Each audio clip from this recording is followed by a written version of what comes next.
السلام عليكم ورحمة الله وبركاته. أهلا وسهلا متابعينا الكرام.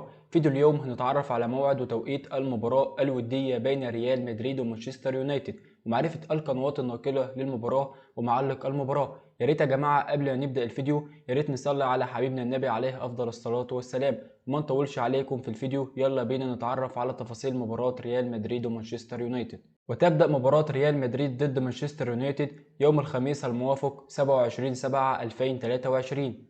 وعن القناة الناقلة لمباراة ريال مدريد ومانشستر يونايتد هي أبو ظبي الرياضية 1 والكويت الرياضية. وستلعب المباراة على ملعب NRG ستاديوم، ويعلق على المباراة حسين غريب وحازم عبد السلام.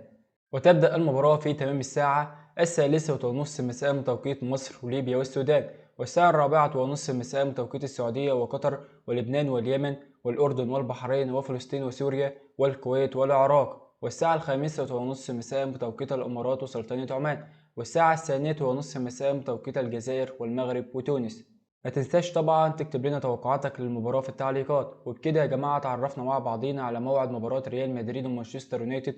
يا ريت يا جماعة لو عجبكم الفيديو ما تنساش تعمل لايك وتشترك في القناة وتفعل زر الجرس علشان يوصلكم جميع مواعيد المباريات أول بأول. يا ريت يا جماعة تقدروا تعبنا وتعملوا لايك للفيديو. السلام عليكم وإلى اللقاء.